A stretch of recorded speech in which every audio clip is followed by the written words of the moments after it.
Hello hi කොහොමද හැමෝම හොඳින් ඉන්නව නේද?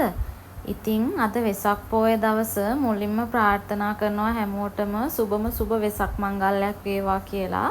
ඉතින් අද දවසේ මම කොහොමද මගේ දවස ගත කරේ කියලා තමයි මේ වීඩියෝ එකේ තියෙන්නේ. මම ඉතින් සුපුරුදු පරිදි උදේම මල් ටික කඩාගෙන දළදා මාලිගාවට යන්න ලෑස්ති වුණා. සුපුරුදු පරිදි මගේ හස්බන්ඩ් ඔන්න ඉතින් අදත් ගොඩක් පරක්කු වෙනකන් නිදාගත්තා. එයා හැරුණාට පස්සේ දැන් මේ ලෑස්ති වෙලා දැන් තමයි යන්නේ. දැන් වෙලාව 9ට විතර ඇති. ඉතින් අද අපිත් එක්ක තව දෙන්නෙකුත් යනවා. අපේ යාළුවෝ දෙන්නෙක් යනවා. මේගොල්ලෝ උදේට කන්න ගෙනත් තිබුණා කඩල. ඒකත් කාලා දැන් අපි මේ දළදා මාලිගාව ඇතුළට යනවා.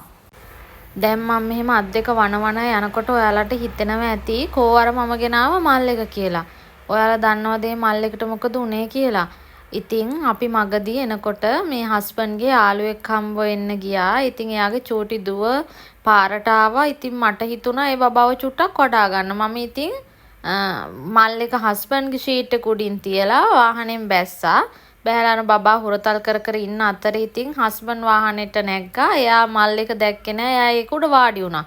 ඉතින් ආයේ ඒක ගන්න බෑනේ. ඉතින් මං ඒක අයින් කරා. උදේ පාන්දර ඉතින් ආසාවෙන් මේ පිච්ච මල් එක කඩාගත්තට ඒක ඉතින් මට පූජා කරන්න බැරි වුණා. ඉතින් කමන්නේ.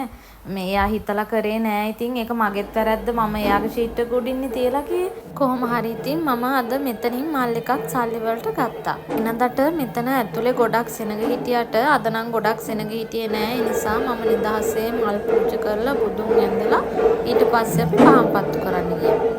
ඇතුලේ සෙනග අඩු වෙන්න හේතුව පහන් පත්තු කරන්න යනකොට තමයි දැක්කේ අද මගුල් මඩුවේ තමයි ගොඩාක් දෙනෙක් හිටියේ. මොකද එතන අද ලොකු වැඩසටහනක් යනවා. ඉතින් සිය සමාදන් වෙන ගොඩාක් දෙනෙක් හිටියේ එතන. මේ සිය සමාදන් වෙන ආච්චිලා සීයලා දැක්කහම මට හැමදාමත් හිතෙන දෙයක් තමයි අපි පරක්කු නොවි මේ දේවල් කරගන්න ඕන කියන එක. ඇත්තටම මෙතන සමහර ආච්චිලා සීයලා ඉන්නවා. ඒගොල්ලන්ට ඒගොල්ලන්ගේ දේවලුත් කරගන්න අමාරු කට්ටිය. ඉතින් ඒගොල්ලොන් දැක්කම මට ගොඩක් දුක හිතෙනවා. ඒ වගේම බය හිතෙනවා. ඇත්තටම අපිටත් ඉස්සරහට මොනවා වෙයිද කියන්න අපි දන්නේ නැහනේ. මේ දේවල් ගැන කතා කරන ගමන් ඔන්න මම දළදා මාලිගාවෙන් එළියට ආවා. එළියට එනකොටම මෙතන තියෙනවා අඹ විකුණන තැනක්. එතනින් අඹත් අරගෙන අඹත් කාලා මං චුට්ටක් මගේ ඇඳුම චේන්ජ් කරගත්තා. ඊට පස්සේ අපි දන්සල් පැත්තට තමයි දැන් මේ යන්නේ. ඉතින් අපිට ඉස්සෙල්ලාම හම්බුණ දන්සල තමයි මේ තියෙන්නේ. අපි ඉස්සෙල්ලාම කෑවේ අයිස්ක්‍රීම් එකක්. අයිස්ක්‍රීම් දන්සල් නම් ගොඩාක් තිබුණා.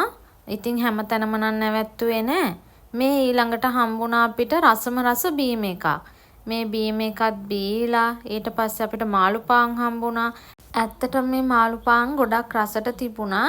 අපි ඉතින් උදේට කාලා හිටියේ නැති නිසා අපි හොඳට මාළු පාන් කෑවා. ඒගොල්ලෝ අපිට ඇති වෙන්න එතනින් මාළු පාන් දුන්නත් එක්ක. දැන් මේ පෙන්නන්නේ නම් ඉතින් දන්සලක් නෙමෙයි. මේ අපේ මහත්තයා මේ එයාට පින් මේ කරගන්න ඕන කියලා මාව මේ මල් කඩේට දාලා මං කැමති මල් පැල ටිකක් ගන්න කිව්වා. මොකද මම මල් පැල එකතු කරන්න හරි ආසයි. ඉතින් එයා මට මල් ගන්න කිව්ව වෙලාවෙ ඉතින් මම මේ මල් පැල 3-4ක් ගත්තා. ගොඩක් ගත්තේ නෑ. එහෙම ගොඩක් හදන්න තරම් මට ඉඩකුත් නෑ. මං ඉතින් ඉන්න උඩ තට්ටුවක. එතකොට ඉතින් මට ගොඩක් මල් මේ හදන්න බෑනේ. මේ බලන්නකෝ මේ තියෙන්නේ මම අද ගත්තු මල් ටික. මම මේ මල් ගන්න අතරේ ඉතින් හස්බන්ඩ්ලා එයාලා අච්චාරු අරන් තිබ්බා. මම නම් එච්චර අච්චාරු කන්නේ. ඒගොල්ලෝ නම් ඉතින් රස කර කෑවා. මේ විදියට අච්චාරුත් කාලා ටික දුරක් යනකොට අපිට හම්බුණ දන්සල බලන්නකෝ. මේ දන්සලේ තිබුණේ රොටිත් එක්ක කොස්. ඇත්තටම මේක හොඳට තිබුණා. මේක කෑවට පස්සේ අපේ බඩවලුත් හොඳටම පිරුණා. ඉතින් අපි ඊළඟට තීරණය කරා දැන් ගෙදර යනවා කියලා. මොකද දැන් ඉතින් අපේ වෙසක් කූඩු ටික අපි ලෑස්ති කරන්නත් එපැයි. ඒ අන අතරමඟදී හම්බ වෙච්ච දන්සල් තමයි මේ බලන්නකෝ. මේ වගේ ලස්සනට කොමඩු කපලා කප් එකකට දාලා පිළිවෙලකට මේ කැම්පස් එකකින් කරපු දන්සලක්. ඒකත් ලස්සනටම තිබුණා. ඒ වගේම තමයි තව මේ කොමඩුයි අඹයි මේ වගේ බාබකියු ස්ටික් එකකට දාලා චොක්ලට් ගනාෂ් කරලා තිබුණා. ඒකත් ඇත්තටම වෙනස් විදිහේ දන්සලක්. ඒකත් ඇත්තටම රසට තිබුණා. ඉතින් මේ තියෙන්නේ අපිට හම්බ වුණ අවසානම දන්සල. ඉතින් අපි පටන් ගත්තෙත් අයිස්ක්‍රීම් වලින්. අද දන්සල් ඉවර කරෙත් ඔන්න අයිස්ක්‍රීම් එකකින්. ඉතින් මේ විදිහට දන්සල් දුන්න හැමෝටම පින් ප්‍රාර්ථනා කරලා අපි 4:04 වගේ වෙද්දි ගෙදර ආවා. ගෙදර ඇවිල්ලා අපි ඉතින් පොඩි වොෂ් එකක් දාලා චුට්ටක් ඉඳලා දැන් අපි අපේ කූඩු ටික ලෑස්ති කරගත්තා. අපි කිව්වට ඉතින් මේක නම් සම්පූර්ණයෙන්ම කරේ හස්බන්ඩ්. මොකද මම ඉලෙක්ට්‍රික් වැඩවලට ගොඩක් බය කෙනෙක්. ඉතින් මං ඒ නිසා මේවා අල්ලන්න යන්නේ නැහැ. එයා තමයි මේ ටික ඔක්කොම මේ විදිහට මට හදලා දුන්නේ. මම මේ කූඩුව හදලා තියෙන්නේ රෙදි වලින්. මම ඔයාලට මේ කූඩුව හදන වීඩියෝ එකකුත් මගේ YouTube channel එකේ අප්ලෝඩ් කරලා තියෙනවා. ඒකත් ගිහින් බලන්නකෝ. ඒ වීඩියෝ එකත් බලලා මට කමෙන්ට් එකක් දාන්නකෝ මං හදපු කූඩු ලස්සනයිද කියලා. ඉතින් මේ විදිහට කූඩු ටික එල්ලලා මේ ටික සරසගෙන අපි දැන් හිතුවා හවසත් පොඩක් එළියට යනවා කියලා. හැබැයි ඉතින් අපිට වැඩි දුරක් නම් යන්න උනේ නෑ. මොකද ලොකු ට්‍රැෆික් එකක් තිබුණා. මගට යනකොට හස්බන්ඩ් කිව්වා ගිහිල්ලා වැඩක් නැති වෙයි. අපි යනකොට කොහොමත් පාන්දර වෙයි මේ යන විදිහට කියලා. මොකද අපේ ගෙදර ගාවින්දම්ම මේ ලොකු ට්‍රැෆික් එකක් තියෙනවා. මේ හරියේ මේ ලොකු තොරණක් තියෙනවා. ඒ කියන්නේ අපේ ගෙදරට එහා පැත්තේ ග්‍රවුන්ඩ් එකේ. ඉතින් එතන ඉඳන්ම ලොකු ට්‍රැෆික් එකක් තියෙනවා.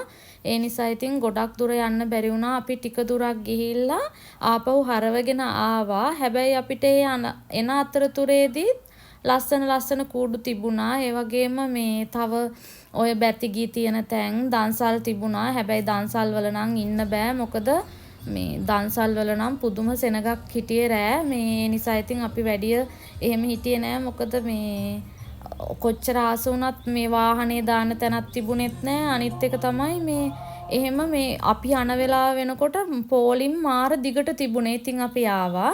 මේ හරියේදී තිබුණා ලස්සන රිජිපෝම් වලින් හදපු ලස්සන මේ පොඩි නිකන් තොරණක් වගේ එකක්. ඒකත් ගොඩක් ලස්සනට තිබුණා. හැබැයි ඉතින් අර ඒ වගේ දාලා තියෙන ලයිට්ස් නිසා හොඳට පේන්නේ නෑ මේ වීඩියෝ එකේ. මේ තියෙන්නේ අපේ ගෙට එහා පැත්ත ග්‍රවුන්ඩ් එක මම කිව්වේ. මේ අපි ඇවිල්ලා ඊට පස්සේ වාහනේ ගෙදරට දාලා අපි පයින් ඇවිදගෙන ගියා මෙතනට. මෙතන මේ කානිවල් එකක් වගේ තිබුණා. ලොකු කානිවල් එකක් නන් නෙමෙයි. සාමාන්‍යයෙන් පොඩි කානිවල් එකක්.